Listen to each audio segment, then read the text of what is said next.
Welcome in, everyone. Chris Landry here as we with another edition of Scout's Eye on Pro Football as we break down the world of the NFL. We've got week 2 that we're going to get after and break down for you, as well as an early look ahead to what's on the docket in week 3. We always say that we like to break it down for you inside the film room, and we have it over at LandryFootball.com, and we can give you all the details there, but it's best to just direct you over there to get the full detail film grades on all the teams, all the games over at Landry Football. Take advantage of the scouting season offer. But we're going to break them down and talk about them a little bit here. And the biggest thing is we want to get your feedback on what you've seen thus far in the NFL, how your favorite team is doing. Ask your questions. This is the forum to do it. How do you do that? You go to twitch.tv/Chris Landry Football, or even simpler, go to LandryFootball.com, click on follow Chris on Twitch. There you go. You'll be there. Sign up. Real simple. Join us in the chat room as Kev Belargo has already joined us. Thank you, my friend, for cheering us on 100 bits. By the way, that's if you haven't not familiar with Twitch, go on over there. Click on the heart button when you get there. That's a way to tell us that you like us, and you can join us in the chat room. A reminder that you can listen to this podcast by signing up for the Landry Football Podcast channel. So there are a few ways to get it. If you're listening to this in a podcast form, join us live, and you can interact with me as I do the show. If you are watching live and you want to catch and sign up, we'd appreciate if you sign up for the Landry Football Podcast channel as well. So, look, we've got a number of things to get to today. I am working right now. I'm not complete with all my game balls for the NFL, teams of the week, top graded players of the week. I'm working on that, and we'll get that tonight. But we've got everything else done inside the film room for week 2 in the NFL, which happened starting on working on the previews for this week. This past week, we saw an interesting week in week 1, and as week 2 was put to bed. Interesting in a few things in that you see the Colts in their quarterback injuries. Their quarterback injury. You've got a situation in Chicago with a quarterback injury. You've got a situation in Miami. Tua's injured, although it doesn't look all that bad, and he'll be able to come back. We've got a few of those situations there that are concerning. They're an issue, and it certainly can have a huge effect on the direction of the seasons of those teams. You're looking at right now an impressive win by Baltimore over Kansas City. We're going to get into that. Green Bay getting back on track on Monday night. The Chargers coming close, but no cigar against the Cowboys. Some officiating issues there. Seattle blowing a lead, but great comeback by Tennessee. Atlanta still looking like a really bad team. Denver getting it done despite the fact that they've not played a really good team. It doesn't matter in this league. They're 2-0. How good are they? It's interesting to see that division is going to be really, really competitive. But obviously, maybe with the best team in the entire league in it, it's going to be quite the challenge. So a lot to get to over at LandryFootball.com. So check it out. This week, we're going to get into some of the key matchups for the weekend. We've got, I think, a great matchup with the Chargers and the Chiefs, and the Bucks and the Rams, the Packers and the Niners, and even Monday night in an NFC East matchup, the Eagles and the Cowboys. So we've got some real intriguing matchups. So without further ado, we'll get into it. We appreciate, again, your participation, and bring on your questions and comments, and we'll get after it here today. We're going to kind of take you through a little bit of the games. We'll go into more detail in some than others.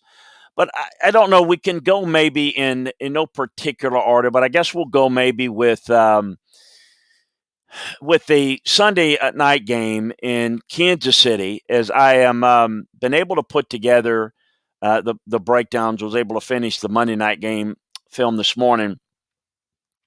But I want to start with the Chiefs in Baltimore, and it was a really big win for the Ravens, as that's been a hurdle that they've been trying to overcome for quite some time now, and I think it gives them a lot of confidence. What I noticed in it, though, from a Kansas City standpoint, they allowed their most rushing yards since 2013, 251 yards.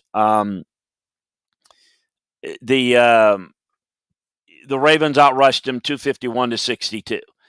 The Chiefs are putting an awful lot on, hey, Patrick Mahomes, this explosive passing game, go get it every day, every game, every down. And yet, the Chiefs probably win that game if Clyde Edwards-Helaire doesn't fumble. They don't really have a guy that can replace Kareem Hunt, that can be the guy that can be their go-to back. Clyde Edwards-Helaire is a more of a scat back, but they don't have a true feature back. And they're really not efficient being able to close teams out as well as they need to. Now, we're nitpicking here, but that's kind of what you have to do a little bit. And you look and you say, well, this is kind of where the Chiefs are and where they're perhaps headed and where their kryptonite might be. But they're going to be tough to beat because they put so many points on the board. They put so much pressure on you. But still finishing games is something that is going to have to be looked at and addressed in a way. I thought in the game for Kansas City, at least, that I don't want to look at my notes just to make sure the grades part of it, but the performances, just in terms of being able run game efficiency, just wasn't a lot. There was only one 10-plus yard run really to speak of. Darrell Williams has got some ability, but it's something that I think we need to look at going forward. We know the weapons that they have. They're so difficult, and they've got great blitz beaters in that Mahomes can really get the ball to Kelsey and, an uncovered guy, if it's Pringle, Robinson, whomever, if you're going to overplay, Tyreek Hill, they've got other ways to beat you. And they roll coverage to defend Hill. There's no doubt about that. The defensive line was a real non-factor in the game against Baltimore. Hitchens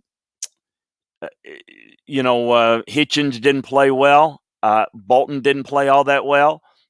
Tyrann Mathieu played very well, but it was interesting to see in that here's the formula for Baltimore.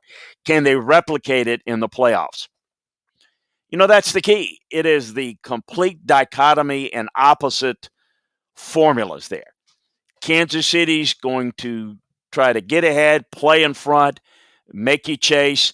And Baltimore, if Baltimore is chasing a real deficit on a team like Kansas City, they're going to struggle because they're not proficient at throwing the football and running 2 minutes. But if they can keep it a close game, a one-possession game, their ability to run it, the ability for the quarterback to have a tremendous impact in their run game, and the ability for the quarterback now to throw the football effectively off play action is huge.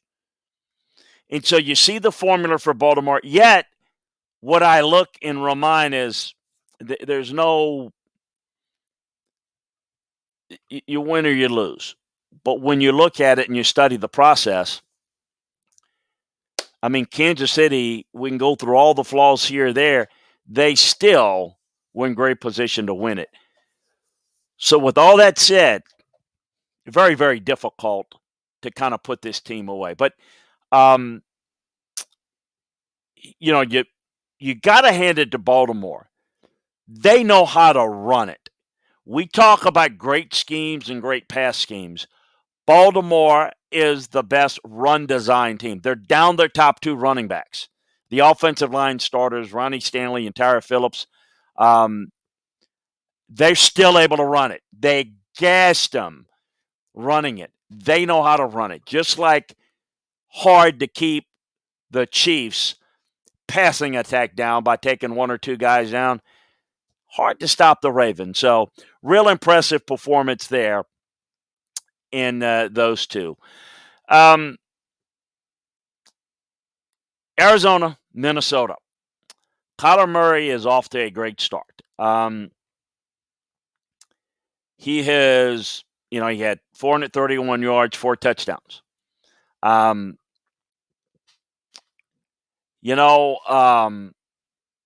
There were 2 escapes that resulted in DeAndre Hopkins and Rondale Moore scores.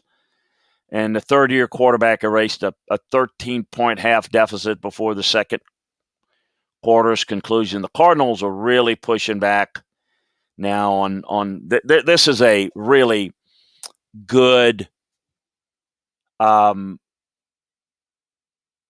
division. That's so tough to. Seattle blew a game. They're good. San Francisco's good. The Rams are good. I mean, it looks like 4 caliber playoffs teams in this division. But Kyler Murray's off to a tremendous start. A lot of weapons. Do I trust them enough running the football and finishing game against good opponents?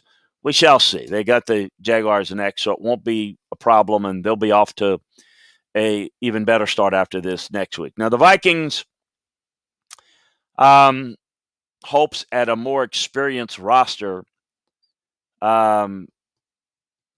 in fixing things. The Anthony Barr and Everson Griffin not being there allowed Murray to torch 35 on 4th and 5 that set up the Arizona's go-ahead field goal. Yet the Vikings 0-2 still had a chance to win it. Couldn't get it done. Kicking issues again, and lose it at the end. They've got the Seahawks next, so we'll get into that. We'll go into the complete position unit by unit breakdown of each team in each game over at Landry Football. We don't have time to do that here on this show, but those are some of the highlights as I saw it with them. And we'll, by the way, get to your questions or your comments in the mailbag segment. So I'll bring them. I see Kev and Witchet King and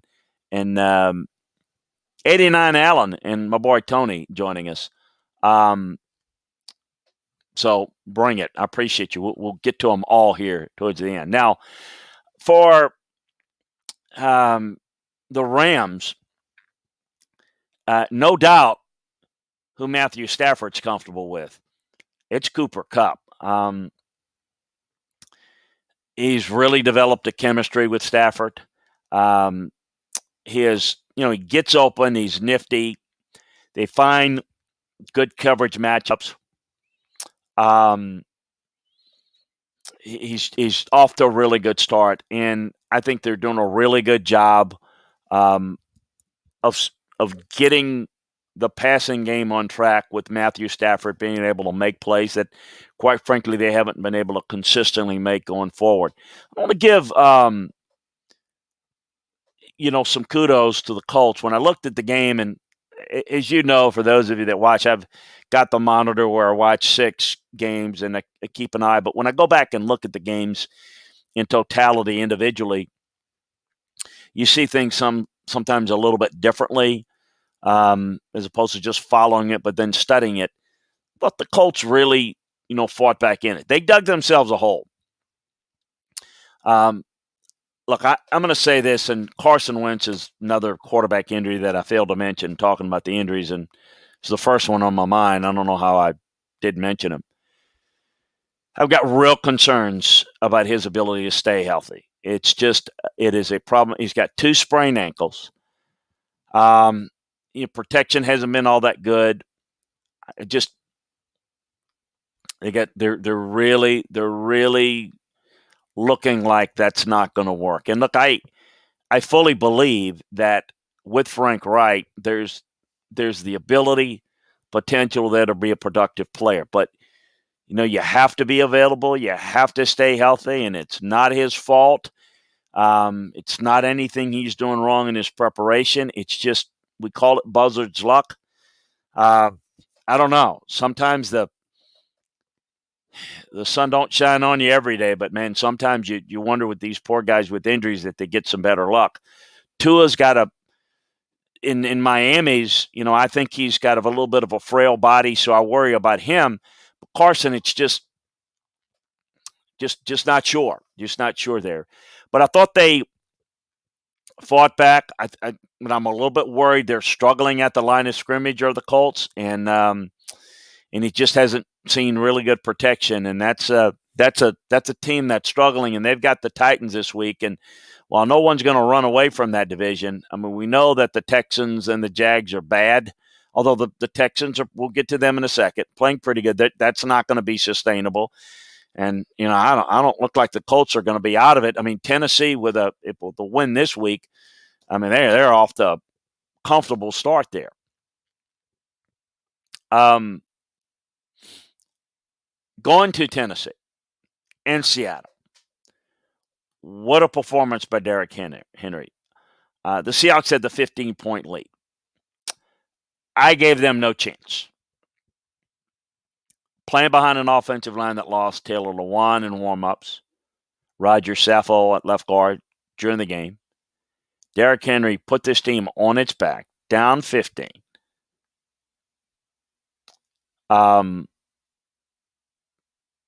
said, we're riding you. Now, God forbid they lose him, or it's a disaster. They don't really have this, but this is their offense. This is where this offense is built, where it runs through, and what a job he did. What a job. He was outstanding. I thought Seattle was outstanding for a half. Bobby Wagner was all over the field. Thought he was good as an inside blitzer, a third down sack in the red zone. They're changing a lot of pieces, but there are a lot of guys. They got to a big lead, made a bunch of big-time plays, and then they just could not stop Derrick Henry in the second half. And it was a impressive comeback, but one of those that if you're Seattle, you're looking at, said, look, the inability to finish there, is that a chink in the armor? Dallas and the Chargers were an intriguing game. It was a pretty bad clock management issue for the Cowboys. They had a break with a couple of calls. I hate that. Look, you make your own breaks. You have bad calls, but I thought the Colts. I thought the Chargers got holes there, but Greg Zuerlein bailed them out.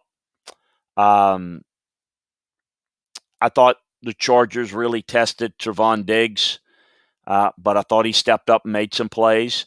Dominic Casey did a really good job for them, but I thought the Cowboys were very fortunate. But they got to win. Look, off to a good start. We'll kind of see there, kind of where it goes. Got the Eagles next week, so good for them, and they look pretty good in their first two games. Now, getting a win was important, obviously, because style points don't matter, but it was encouraging to see in their first performance against Tampa. We could be talking about them being 0-2, but they managed to be able to get it done. The Colts, I thought Joey Bosa did a really good job. He didn't, who's done a really good job throughout his career to this point, didn't do anything to generate enough pressure or a hit on the quarterback. And it is the rushing attack really running right at him was the real key.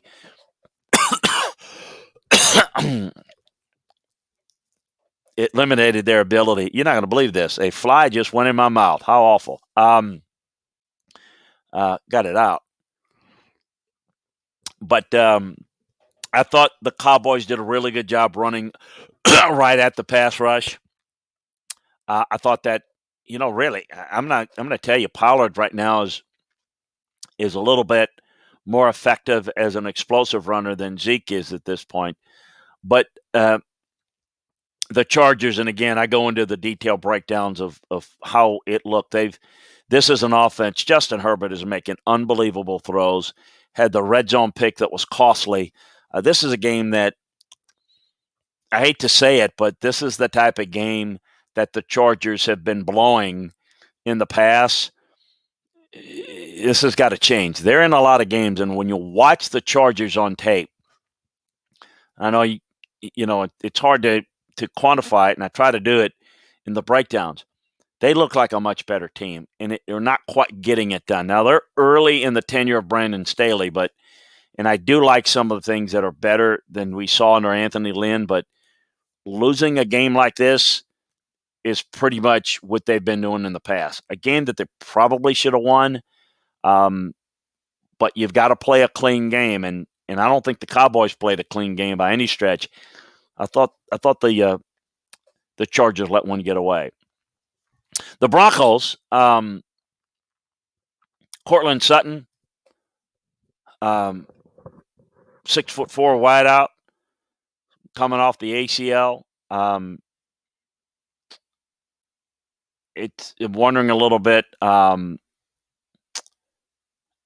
passing attack, the return of him really helped Teddy Bridgewater. Bridgewater has been very functional. Now, I get it. They haven't played really good opponents. I don't know that it's going to hold out, but they've got good weapons around Teddy Bridgewater. It's the short, precise, rhythmic passing game. He's Sutton's case. He's a good boundary weapon. He's unbelievable. At 159 yards, had really good versatility where they aligned him. He was a mid-range target. With Judy out, they needed him to step up, and he did. It was the biggest factor to Teddy Bridgewater's success. Protection was solid. I thought it was a really good job for them. Jacksonville, Trevor Lawrence started off pretty well. Opening drive. He's building some chemistry with Marvin Jones, but it sputtered the rest of the way. I think at one stretch, I think I was charting, he was like 2 for 13, Trevor Lawrence was, against a Denver defense that didn't have Bradley Chubb or Ronald Darby. He threw 2 picks. He's got 5 thus far in 2 games, and at a 42% completion percentage.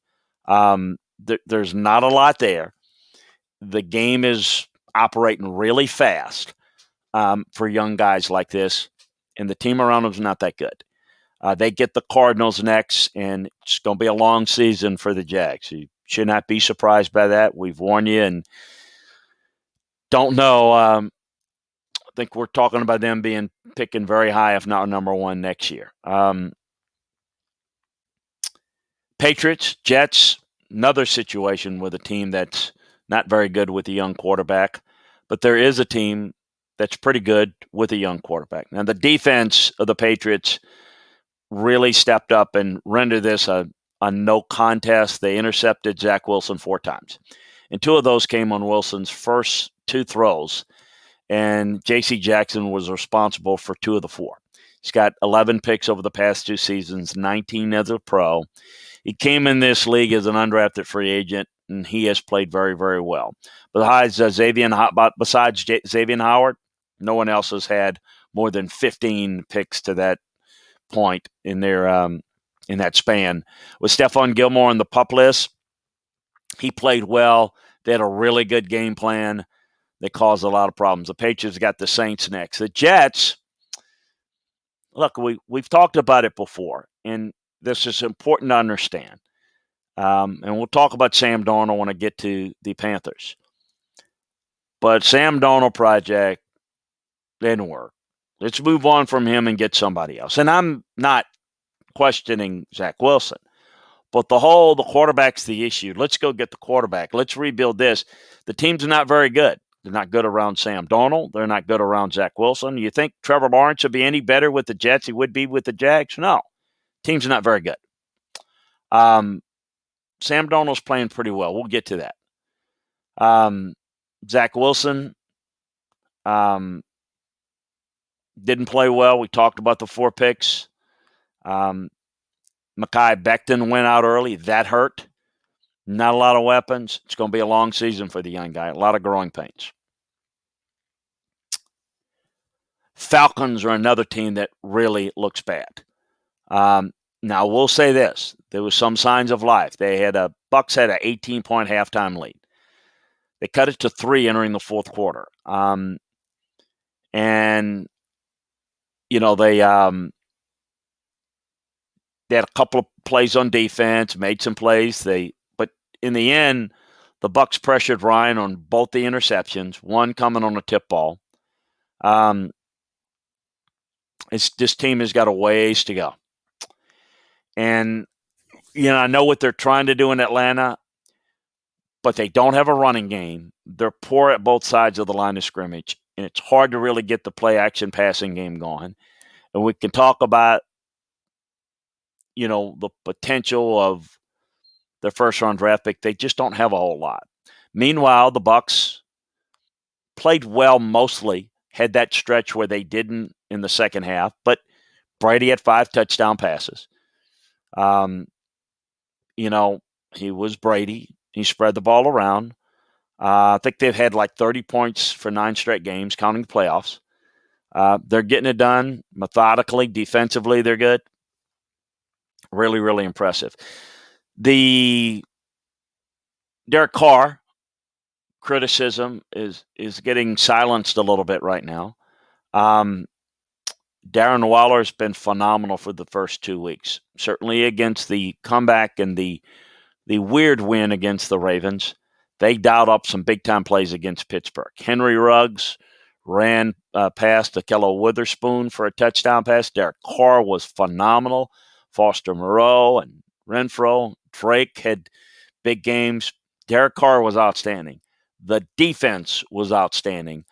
Really, really impressive what they were able to do in that game. I thought the Bills, the Niners, the Panthers, the Raiders really stood out with their defensive performance this past week. The Steelers' defense leaked a little oil in here.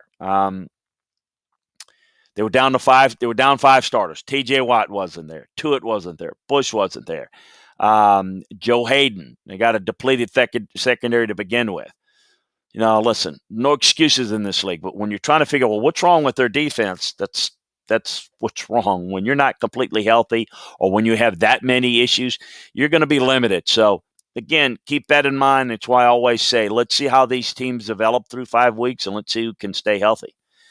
The Bills, pass rush kind of got going a little bit this week against Miami. That's a bad offensive line. They pressured Jacoby Brissett. Tua, we mentioned, went out pretty early. They pressured the quarterbacks, both of them, or either one, on 33 of 57 pass attempts. They had 6 sacks. Lots of early blitzes that went home against an offensive line that couldn't handle it.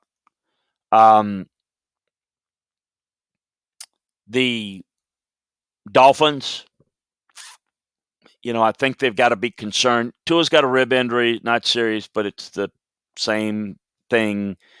Jacoby Brissett, certainly not the answer.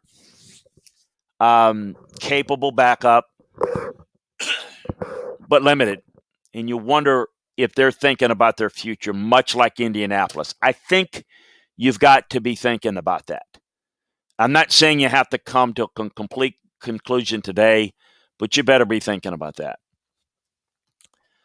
For Cincinnati, Joe Burrow spent about 200 straight passes without throwing an interception, but he threw 3 on 3 consecutive passes. They gave the game to the Bears, basically, with mistakes. The Bears hit him for 4 more sacks.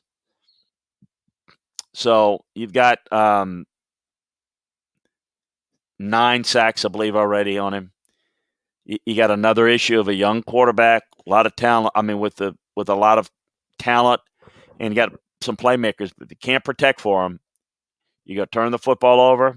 Not going to work. You can get sacked. Not going to work. Really, really a struggling, poor performance by the Bengals offensively. Defense for the Bears. All the talks about the quarterback. I get it. They're aging a little bit on defense, and you can question whether the window's going to be there very long. But they've got some good players, and a young player that's really good is Roquan Smith, and he was outstanding. He got home on a blitz against Burrow, and he was really tough to block the entire game. Their plan is, and if you saw Justin Fields in that game, look, you can have him in for a package, but he is not ready. He doesn't see the field, and this is why he's not playing yet. How quickly they can get him ready to go is going to be important, because I agree that Andy Dalton is going to limit you, but Justin Fields, without knowing what he's doing, running around just trying to make something happen is not going to work in this league like it does in college. So you've got to really, that combination, and not being in there coaching them in that building. I mean, I can't sit there and say what they should or shouldn't do. You've got to get him ready, and I think it's a long process.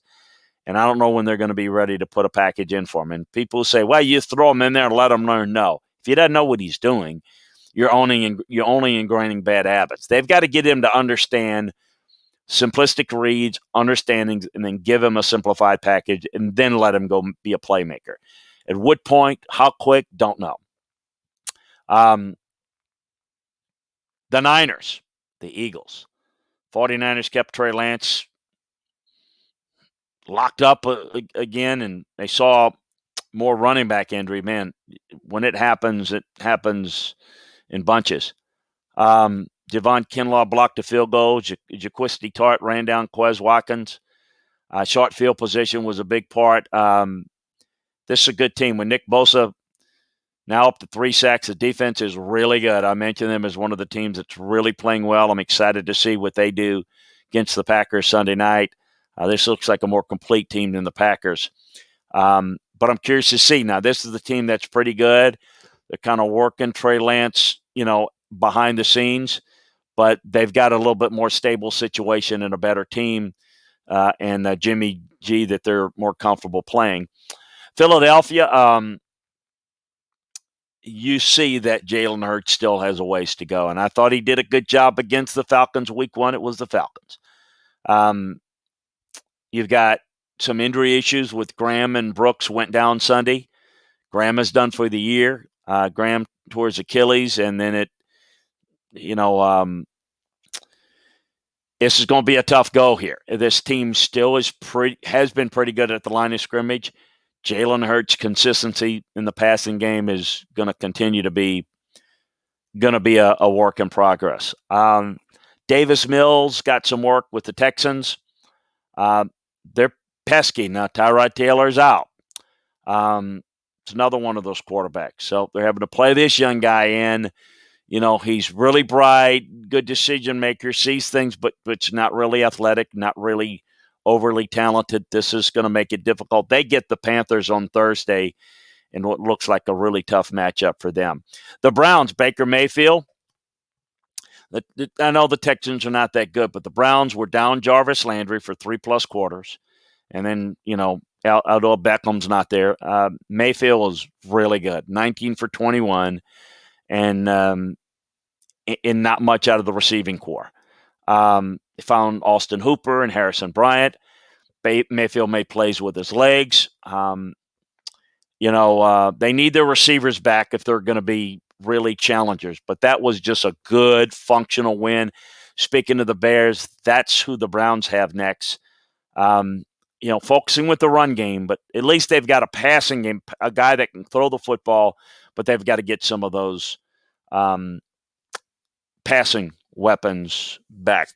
Keep bringing your questions and your thoughts over into the chat room, and we're going to get to them here as we get to the end of the show. The Saints, we know what a 1 week means in this league. It means nothing. It's see what happens the next week, right?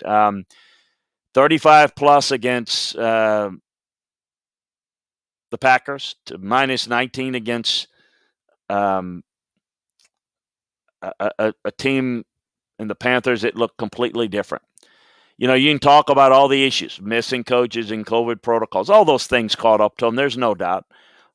and I'm not an excuse maker, but they play without Michael Thomas and Lattimore and Eric McCoy and Marcus Davenport and Quan Alexander and Chauncey Gardner-Johnson.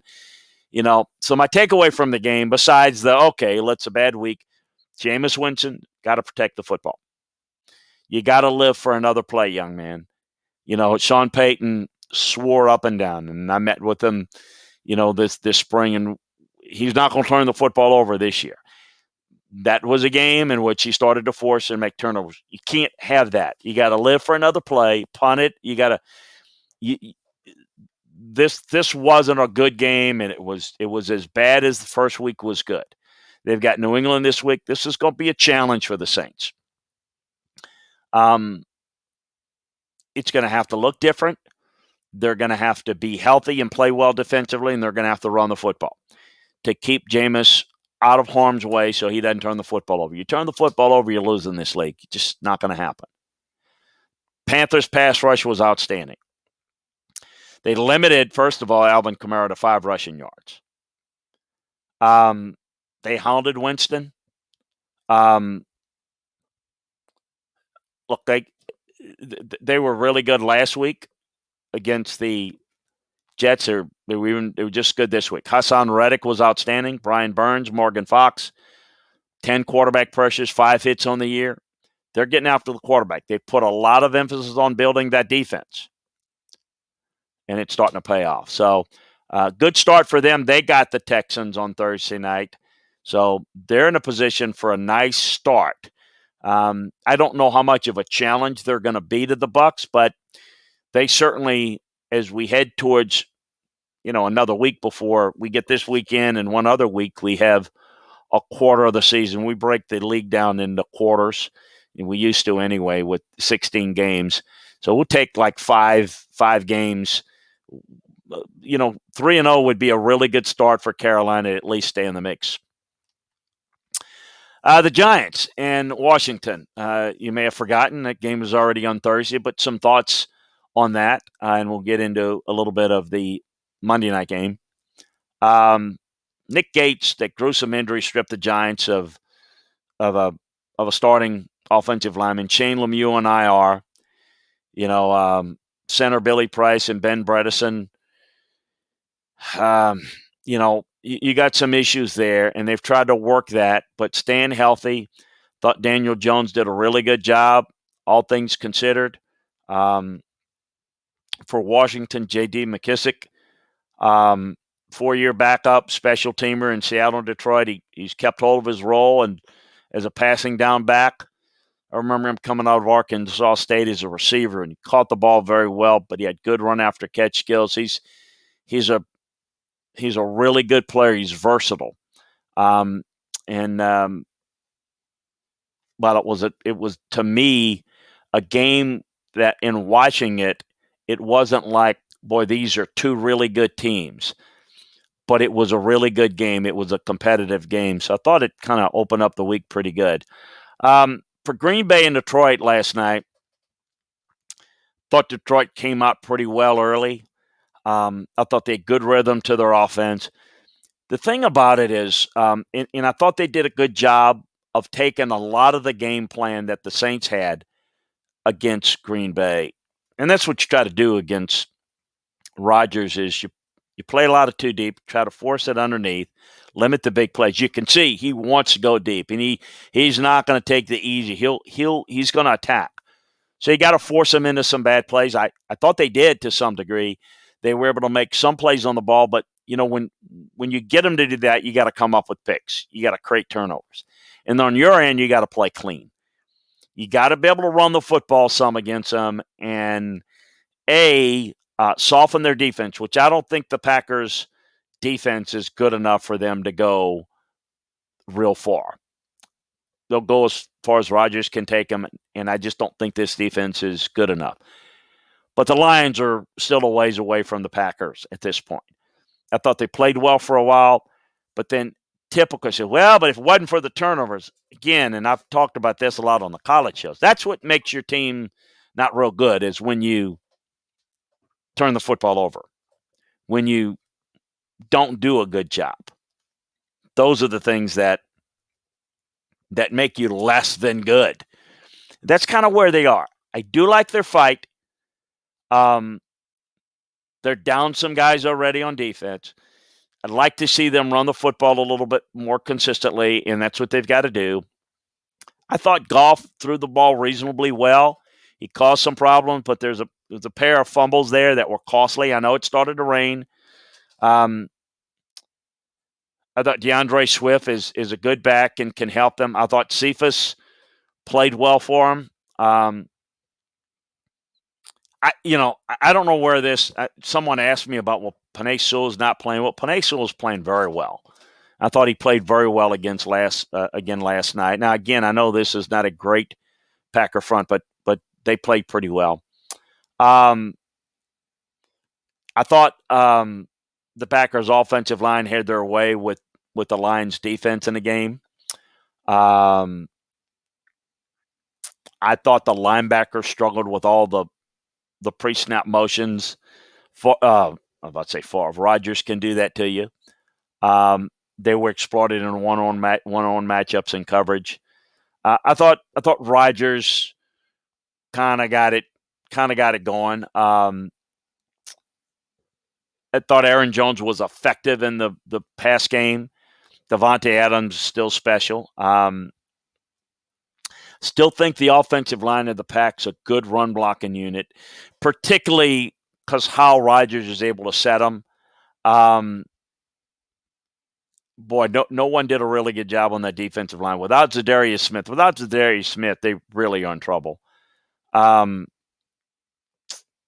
They play so much dime on defense. They ran a lot of 6 defensive backs and with some mixed results. But look, I think that the demise of the Packers is greatly exaggerated. I still think they're the favorite in the division because of Rodgers and because they've got some weapons offensively. And I think if they can get some breaks health-wise, look, the Bears can be pretty good defensively, but they're handicapped on offense. The Lions, as we saw last night and as we knew, they're not good enough. And the Vikings, they're not great enough around the quarterback, and the quarterback's good that you can win with, but can't win for you. And the Packers got a great chance to win the division, probably win the division. I don't know how deep they're going to go. We're going to get to your questions in the mailbag, so bring them to me, but not before I tell you about my good friends at BetDSI. Looking for a place to bet on NFL and NCAA football? BetDSI is an industry leader in football betting and the perfect sports book for both novice and professional bettors alike. At BetDSI, you can also enjoy live in-game betting. You can bet your favorite teams all game long, including props on nearly every play to the final whistle. With NFL and college football back, BetDSI.com has been paying winners for 20 years.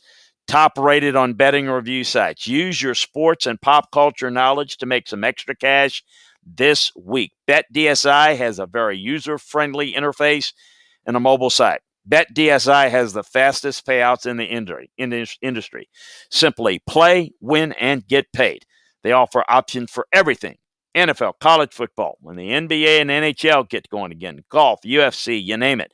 Try live betting at BetDSI, where you can bet on every major sport through the entire game, every play, and every minute. New members get 100% bonus match using promo code Landry100. That's capital Landry 100. That's more than double your money to start winning today. Once again, go to betdsi.com and use promo code Landry, all caps, Landry 100, all one word, 100. And get this limited time 100% bonus offer to make some extra cash on the sports you know and love. Appreciate their support of the show. Let's get to your questions. What you got going on in the chat room? Appreciate Kev and appreciate Woodshed King. 89 Allen said some win for the Bills. Yeah, they were dominant. One thing I put a little bit in my notebook today, one of the things I've noticed, though, that it's early and I'm not questioning. We've seen it. Once you've seen somebody do it, it's just a matter of getting there. And they didn't have to do it as much this past game. But Josh Allen Not really. They're not really pushing the ball down the field. So we'll see. Tony says, don't forget the Browns rushing attack. Hello. Not forgetting them, Tony. You are right. The Browns really good. But with the Browns, it's a different run scheme than the Ravens. When I'm talking about run scheme, they run without a real threat of a passing game in Baltimore. Cleveland's got more potential efficiency when all hands on deck because they can run play action. They can do a lot of things out of multiple sets because they can throw it and run it. They got maybe the hardest and best runner in the league. But what my point is, the run scheme. Baltimore is down their top two backs. They still run it for a gazillion yards. That's a run scheme. That's pretty impressive. I know that's no, you got my point. You were just kidding. Could 3 teams possibly come out of the NFC West for a playoff spot? Sure. With 7 teams, it's absolutely possible. If you look at the NFC, I don't like the East other than the winner. We just went over the North. I'm not sure. Yeah, could the Bears or somebody? Yeah, but I certainly like the West teams. And then the South. I don't know that Carolina can hold on for a playoff spot. I don't know if the Saints can hold on for a playoff spot. I think the West is in great position to get a second team and maybe a third. I think they're going to be in the mix. Let's just say that. It's a tough division, and the difficulty is just that, right? You got to play everybody twice. So it's tougher to win, whereas I think there'll be 3 teams. I think there are 3 teams right now in the West of the NFC that are better than a second team in the South, a second team in the East, and the second team in the North. I believe that right now. Now, let's visit it in a few weeks, and I might change on that. But that's how the best team. But you got to have a better record. We don't have a playoff committee.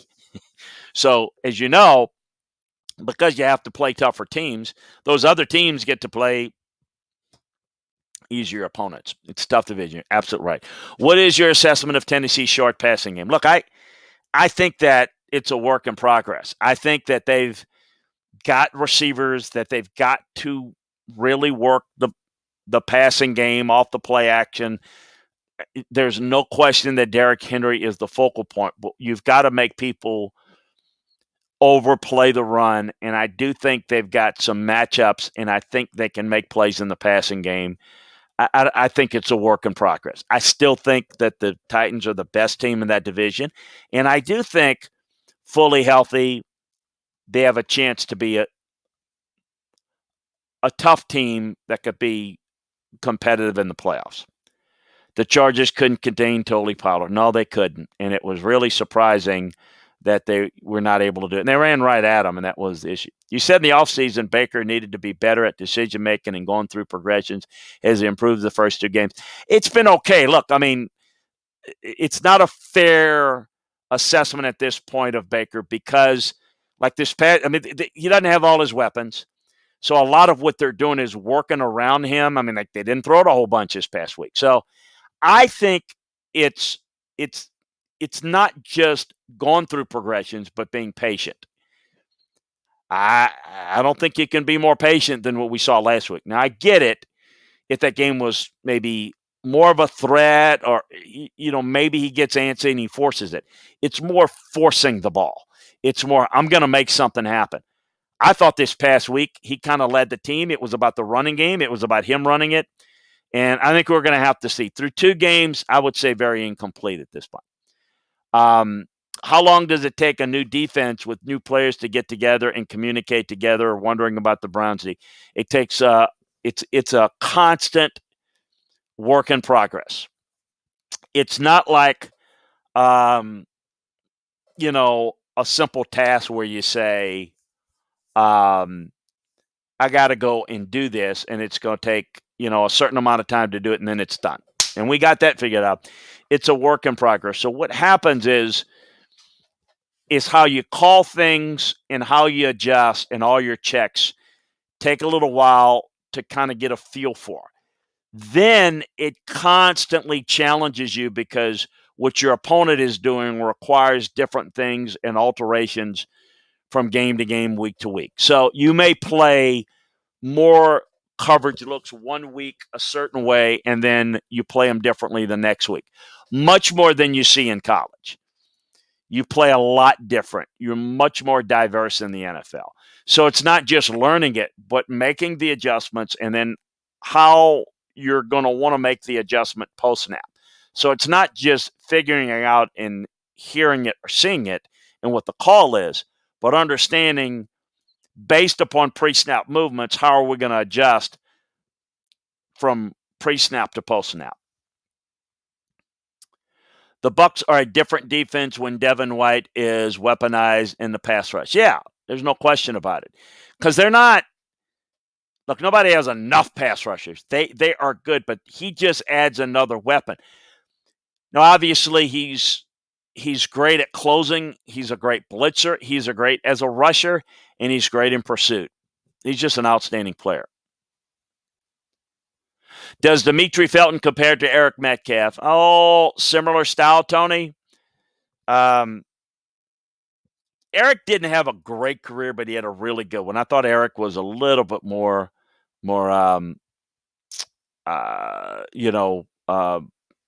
little bit more dynamic. But I see where the comparison is. He certainly has some of those skill sets. Hollywood says the biggest tip for someone who wants to be a football scout, where should I start?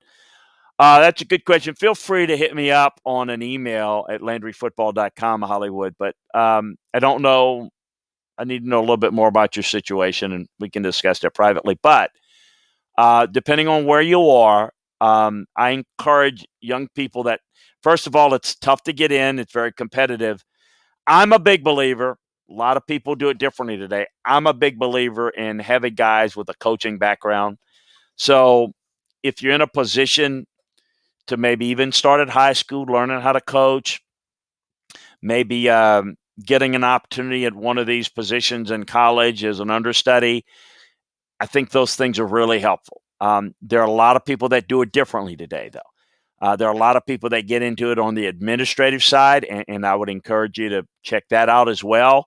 If you've got a business background or, there are a lot of things that people do. Now, for me, scouting is more about evaluating players correctly, understanding what to look for. It's not just about looking at tape. It is, but knowing what to look for. And so it does take a while. To me, it takes about 10 years scouting in the league before you really know truly how to evaluate players in the league properly. You have to work in the league for 10 years, in my view. The first 10 years, you're just really learning. And then after that, you have enough of a frame of reference of evaluating players. And evaluating players is not watching them and saying, I like them. It's about understanding how to write scouting reports. And if you go to LandryFootball.com, Hollywood, I would encourage you to get that cheap plug, but I would encourage you to get that, and you could see the critical factors of each position and how to evaluate and how to write scouting reports. And those things are really important. And as we get along, and I will address it, I address it more, Hollywood, in the scouting season, but how you evaluate. In fact, I did that before we started the season. I took every position, and I would encourage you to go back to the Landry Football Podcast up on the website and go back to listen. You got them documented. How do you evaluate each position? And go take a listen with that. I think you're going to get an idea of what to look for in evaluating a quarterback, a receiver. And what does those things mean? When you say, well, this guy's fast, how do you know he's fast? How do you know he's got good playing speed? Well, he's a good route runner. Well, how do you know? Don't tell me he's a good route runner. Tell me, what have you seen to enumerate what makes them good route runners? So route runners, those are the things that you can, I think, learn from. So check on that as well.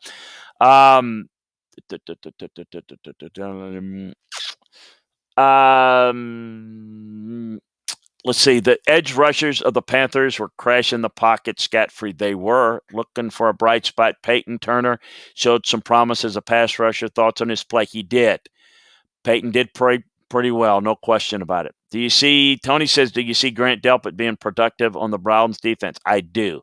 I really do. I think Grant's an outstanding talent, and I think he can really – it's not only a really instinctive player. He's a good tackler. Kyler Murray was amazing, but he made a couple of late wild throws down the middle of the field that were intercepted. This is why you don't trust Arizona. It's a big part of it. I don't trust it because I don't think they stay committed to the run game enough. I love Chandler Jones. He's off to a good start, but I worry about people who are able to keep him in the pocket, and he tends to want to take those chances and turn the football over. That's a big part of it. And they're in a tough division, and I think they're teams that maybe are a little bit more complete. Tony says, sorry for all the Brown questions. Don't apologize, my man. That good for you for bringing. That's what we want. We want to get your favorite team's questions answered, and you're jumping in there. And Hollywood joining us, we appreciate it. Appreciate everybody joining us today. And again, check out LandryFootball.com for all the film room breakdowns of all we have going on in the NFL, all the latest news and notes around the world today. Jay Sternberger was released by the Packers. Guy still has some ability. We'll go into some of those details. If you're not checking our notebooks every day and getting all the latest information and what it means, I think you're missing out. If you're a fantasy guy or if you just love football and want to follow the NFL on a regular basis and know what's going on, we got that for you in our notebooks. The breakdowns, we've got that for you. So check it out. LandryFootball.com is where you want to be. Spread the word. And this is where you want to be every Tuesday at 4 p.m. Central Time for Scout's Eye on Pro Football. Check us out if you're listening to this in podcast form. Join us live like Hollywood has and Tony has and Kev has and Woodchet King has. And join us and 89 Allen. Thank you for joining us, my friend. Join us. Engage. That's why we do the show live. And then, of course, we understand not everybody can listen live. So you can go ahead and watch it or go ahead and listen. Go to LandryFootball.com, click it. Sign up for the Landry Football Podcast channel. You'll have it delivered directly towards you. That way you can go back and listen to it if you can't watch it live. But if you can, then you can join into the chat room. And that's why we're doing it live, so that you can become involved. We want you involved. We appreciate you. Bless you out there. And tomorrow we'll be back at 12 noon for Pac-12 football and beyond.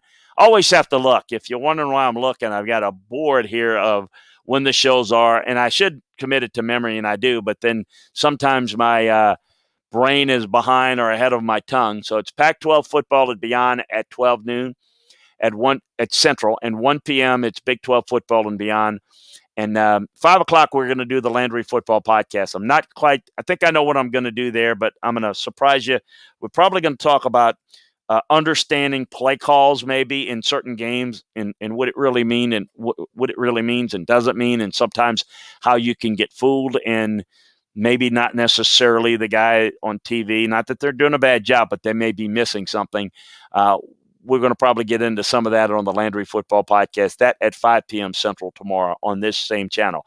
Also remind you, we've got a couple of special features at 9 a.m. Central. I do it's about 20 minutes or so with David Nuno of Texas Ags Radio. We break down Texas A&M football for those fine folks. At 3 p.m. Central on this very channel, I break down Alabama football for Ryan Fowler on The Game in Tuscaloosa. So we do that on Wednesdays as well. So keep it here, and you get your share of football. We can assure you. Appreciate you. See you over at LandryFootball.com. Talk to you next time, everyone.